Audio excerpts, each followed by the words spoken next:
So I'm here in ancient Tyre, southern Lebanon, close to the border with Israel, and about to explore this archaeological site. So let's check it out. So we're here at the Al-Bas site in southern Lebanon. We're at the entrance to this archaeological site. The first portion of this video, we're going to walk around the Necropolis or the ancient cemetery that's here. And then the second half of the video, we're going to walk around the Hippodrome, which is the best preserved hippodrome in the entire world. And so the first site we're going to see here at the Necropolis is the Funerary complex. And so this complex shows the classic composition of a necropolis with a unique Roman house design here. The building's entrance is on the side of the street, and inside there's an atrium that leads to other rooms.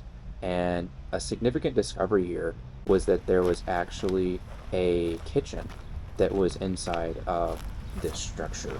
There's also a small church which has a number of well-decorated mosaic crosses and designs that date back to the 6th century AD.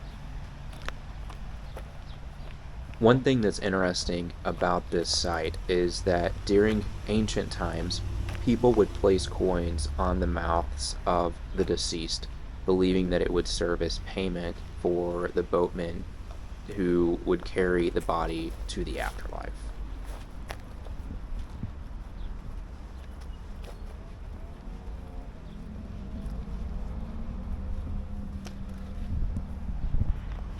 So here we've got the Byzantine road that I'm walking on right now, and we've got a church right here off the side that we're going to check out.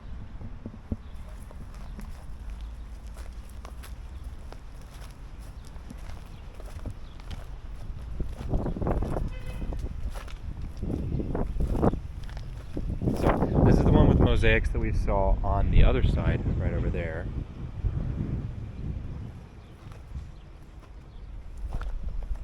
Right in front of us on this Byzantine road, we have a Byzantine victory arch, and during excavations in this area, archaeologists found some of the best examples of Tyrian glass, which are actually on display in the National Museum in Beirut.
Behind these burial structures, you'll see a row of homes on the outside of this archaeological site.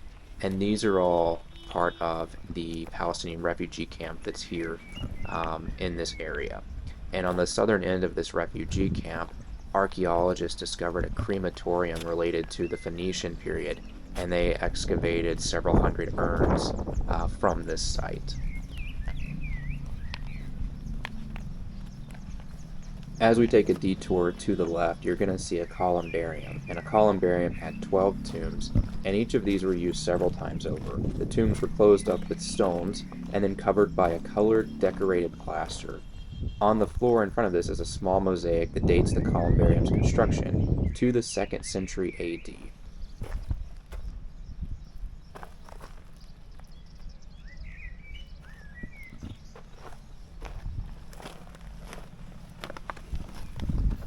I was outside Aleppo last week, and in one of these places we went, there was an ancient tomb, kind of like similar to these, and somebody stuck their hand in and pulled out a human bone. And turns out it wasn't actually an ancient bone. There's like stray cats that live in the area, and they like to go get human bones and bring them back and stick them in the crypt for some reason. So I will not be sticking my hand in any of these crypts that are here.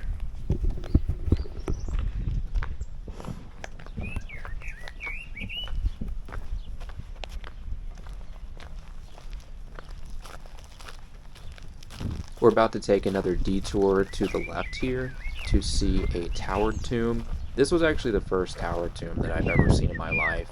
I had been to Palmyra, but those tower tombs there, which were probably the most famous in the world, were destroyed by ISIS roughly a decade or so ago. And so here you can see this is just the bottom level of that tower tomb. The top level had been destroyed, and there were a number of, I guess you'd call them crypts on the inside where you could put the bodies.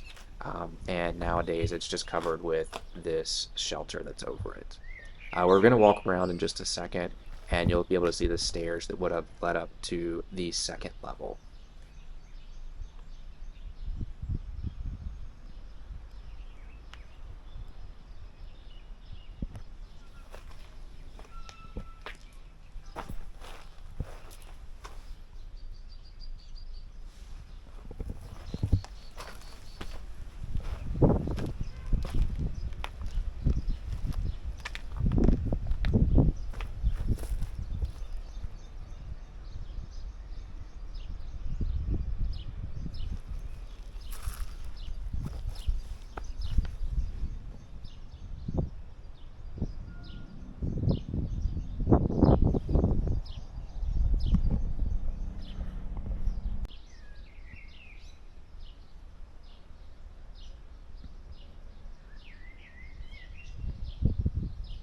And here inside the bottom level of that tower tomb, you see where the bodies would have been put, and they would have been covered with stones, and then plaster would have gone over the front. As we leave the tower tomb, right in front of it, we've got the shrine to Apollo, which is the oldest structure in the necropolis dating back to the 1st century AD. And at the shrine's entrance is possibly the oldest fresco of the Virgin Mary located anywhere in the world. And above that fresco, you've got the words Alpha and Omega, which translate to the beginning and the end. So if you're watching this video, you're probably wondering, is it safe to visit Lebanon? Is it safe to go to Tyre? And I've had an incredible guide this whole trip that I've been here, and I've felt safe the whole time, especially with him being with me, knowing the areas that we're in. And so if you're coming, I would suggest get a guide. And if you want my guide that I used, I'll put his link to his website in the bio of this video.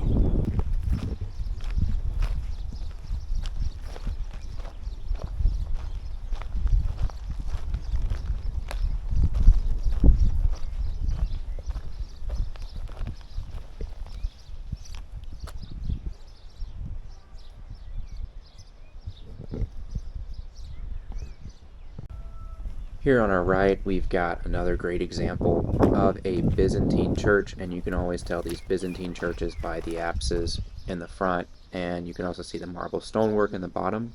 Across from this, we're about to see in just a second, is a beautiful red sun that is made out of the marble in the floor on the opposite side of the apse. And so all of this marble that you see in this cemetery comes from the island of Marmara in modern-day Turkey.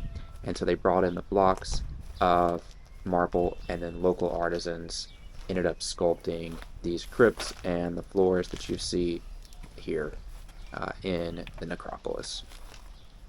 And during the excavation of this necropolis inside of these graves, it was very common for the archaeologists to find glass bottles, terracotta lamps, necklaces, gold artifacts, and coins. And the coins, like we mentioned earlier, were meant for the afterlife. And so right here in front of us, you see that sun on the ground, and the apse is right in front of us.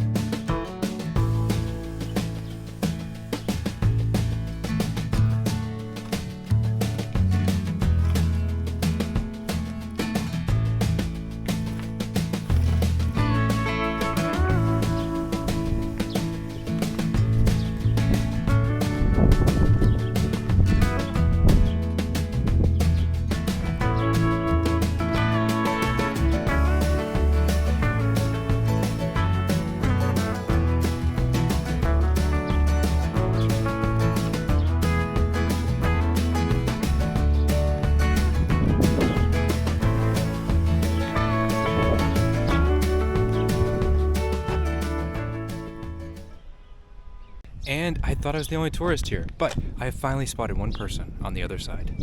Right over here. So I do not have this whole place to myself, even though I thought I did.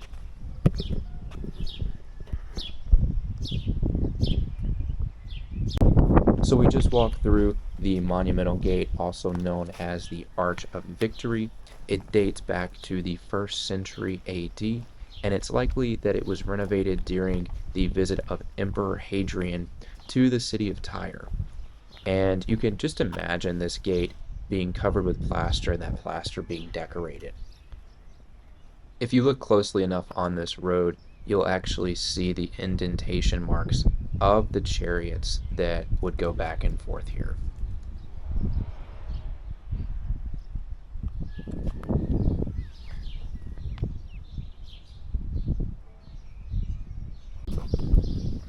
So right next to the Roman road here, you've got the pedestrian walkway. And so this was constructed in the 5th century, and it would have initially been covered to protect people walking on this from the elements. And to our right, we would have had the aqueduct that would have run right alongside this pedestrian road. And underneath the aqueduct, you would have had people selling things in different shops.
So, words from the Bible that come to mind being here is when Jesus is condemning the towns of Chorazin and Bethsaida and saying that if he had performed miracles like he did in those cities, in the cities of Sidon and Tyre, that the people here would have repented in sackcloth.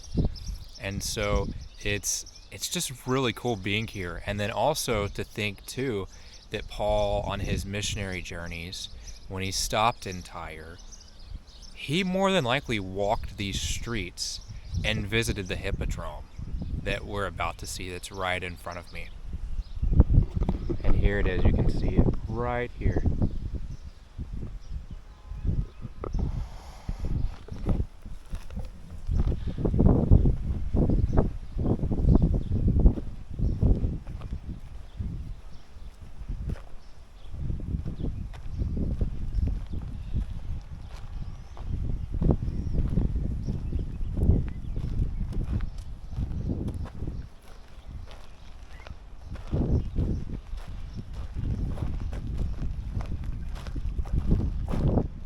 One thing that I love about Lebanon and the Middle East is that, it may be hot outside, but as soon as you get under some shade, there's a nice breeze. It's not like the humid South in America, where it doesn't matter how many trees you try to get under, you're still going to be dying from the humidity.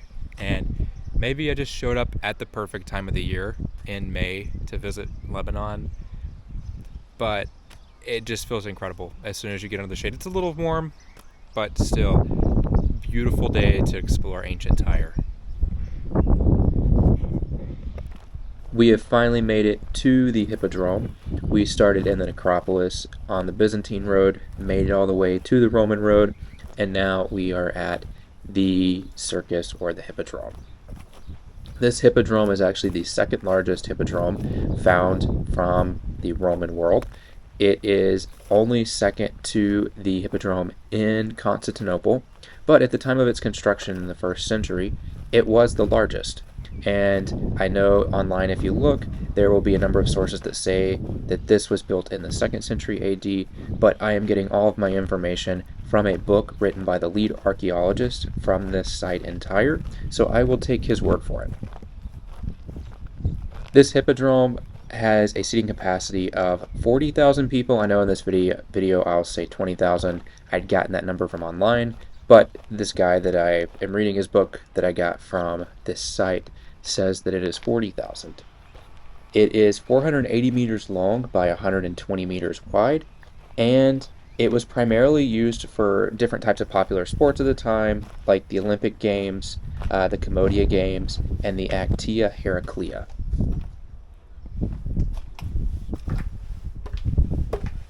Underneath this seating, you will find what used to be a marketplace, and within the walls of the marketplace, you'll see that there's holes where people could have tied up their animals while they shopped or while they watched the events that were happening here.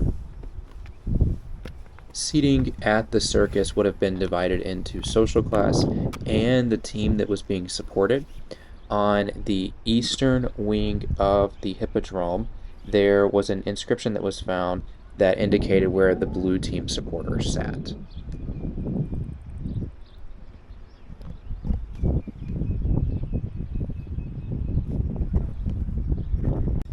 If you're enjoying this video, don't forget to hit the subscribe button below. It helps me continue making content just like this one.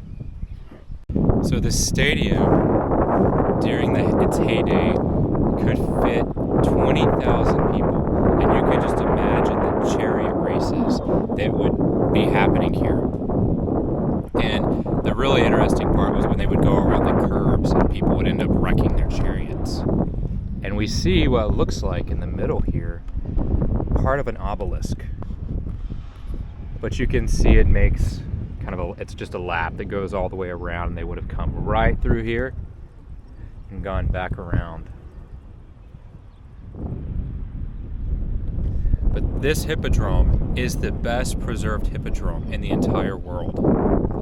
You can go and see where a hippodrome was once in Constantinople or in modern day Istanbul, but there's not much left of it. You can see the centerpieces, and a lot of times what they would do is they'd bring historical pieces from around the world, and you can see that in the Hippodrome in Istanbul. And I imagine that's probably what happened here. They brought an obelisk, as you can see right here.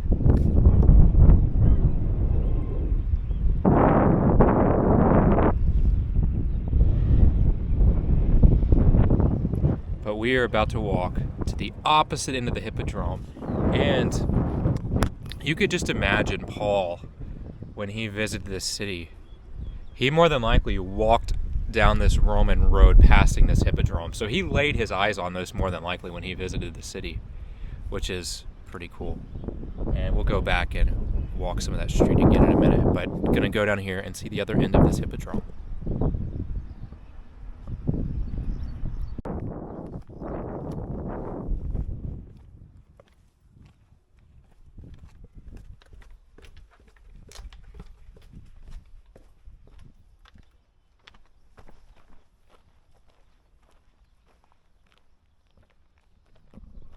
And I'm just imagining here, like the roar of the crowd. Imagine you're one of these guys on these chariots and you're just trying to go as fast as you can to get to the finish line. And people in the stands are going nuts. In my mind, I'm kind of thinking something kind of like Talladega on a smaller scale. But I just imagine people in these stands cheering and just going crazy for whoever they are supporting to win. And there's more stands down here. I don't quite know if they went around the whole stadium. I'll have to try to find a picture of it and then stick it below or right here next to me. But looks like there's only a few left. I would imagine there had to have been more seating if this place was going to fit 20,000 people.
Honestly, if I had a lawnmower out here, this would be the most relaxing Saturday afternoon activity I could do, is just to cut the grass at this whole place.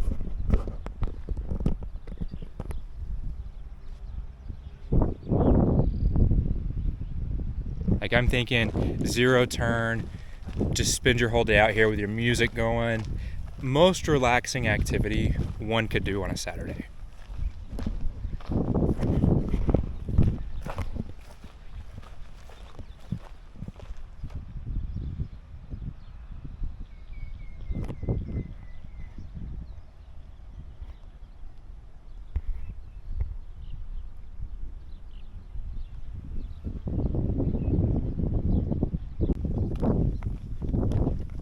In the middle of the Hippodrome, we have a church from the 12th century known as the Savior Church or as Memory Church. The church was built to commemorate a legend here that there was a rock that Jesus sat on and had a meal, and that rock was placed in this church. And it actually became a pilgrimage stop for many Christians on their way to the Holy Land in Israel. And they would write their names on the walls on the inside, and there's actually hundreds of signatures of Christian pilgrims who passed through this area. Sadly, though, the rock has disappeared over the centuries, with many believing that the Crusaders took it.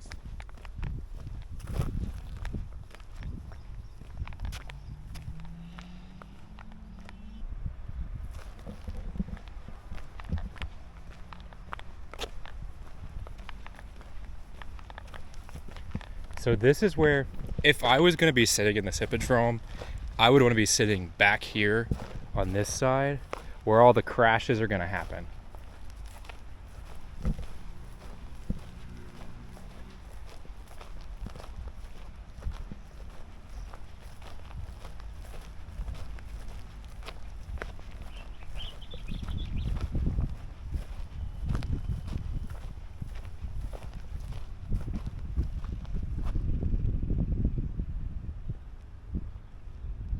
Looks like there were seats all along here, because you can see what's left of them.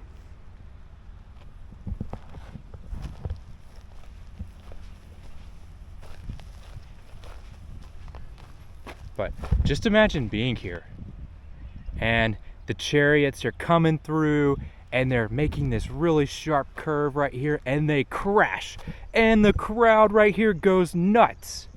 Like, these are the high dollar seats. If you're gonna get a seat that's gonna capture all the action, it would be one of these seats right here.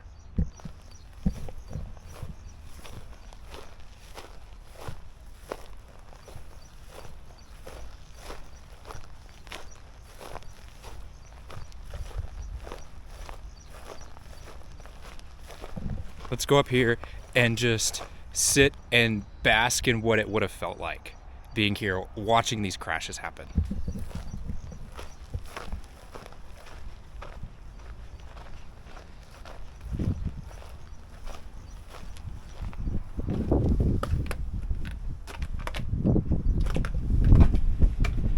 Whoa! Lizard. I'm already on a heightened alert because I'm just terrified of snakes. And these lizards are not helping.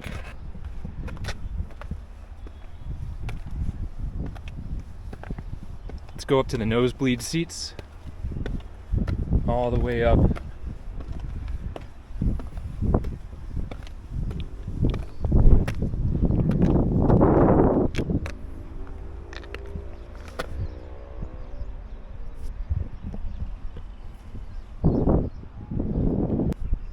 So here's the view from the top of the bleacher section of the Hippodrome in Tyre. And who knows, maybe Paul, in his fellowshipping with fellow Christians here in the city, came and hung out here at the Hippodrome. And just maybe, he sat in this seat that I'm sitting in and watched all of the action from this side. But this is all of speculation.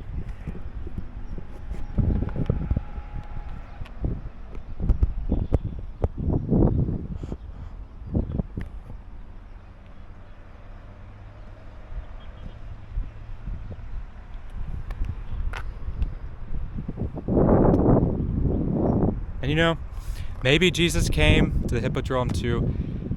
I just don't see him as much of like a chariot racing hippodrome kind of guy, but I could very well be wrong.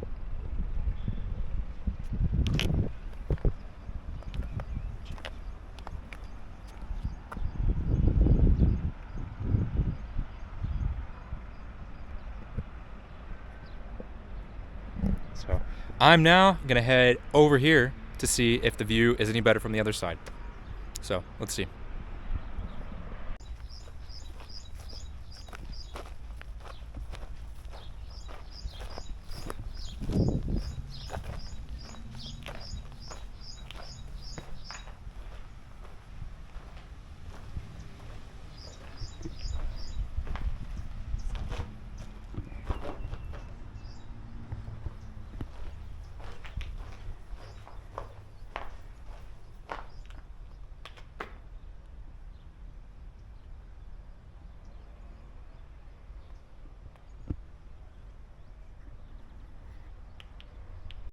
I wouldn't have thought it, but I will say I think I do like the view from this side better.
Alright, now we gotta go back all the way across to the other side of the Hippodrome, to the Roman road. So let's head there now.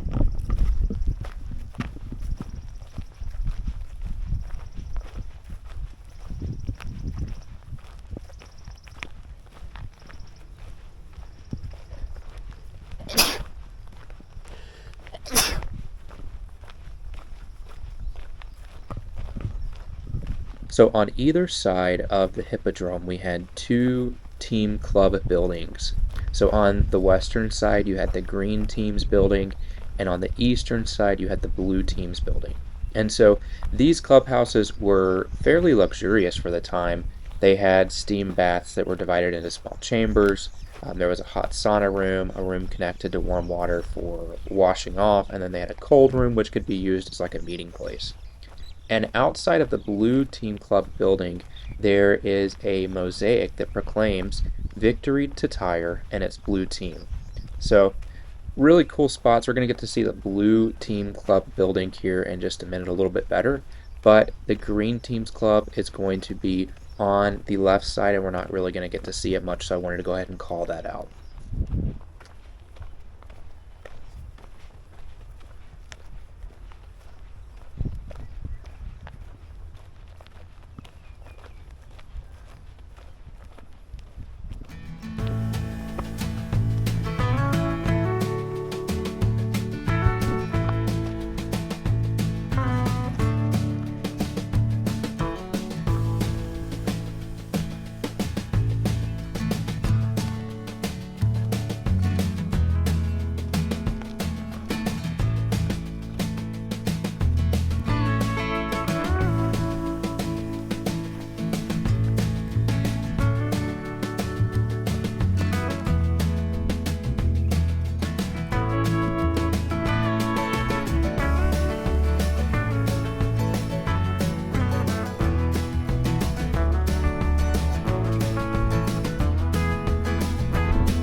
This noise you hear coming from my shoes is due to these little pebbles that kept getting stuck in the bottom of my shoe.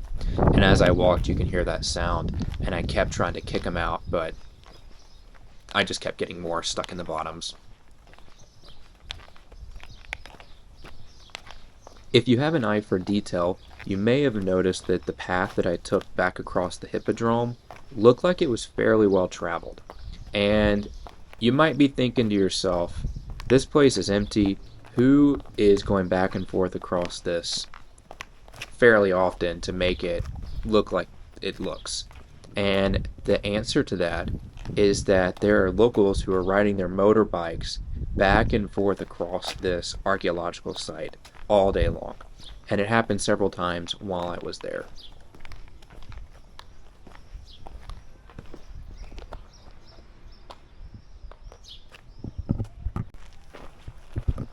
This is the last stop you'll see at the Necropolis Hippodrome site in Tyre, and this is the clubhouse for the blue team. And so there's the center of it, and right over here in front of us you will see the exit. But overall, this is an awesome site. It was nice that I had this place to myself. My tour guide was telling me that during normal times when there's not a war going on between Israel and its neighbors, that this place is packed. You can't find a parking spot.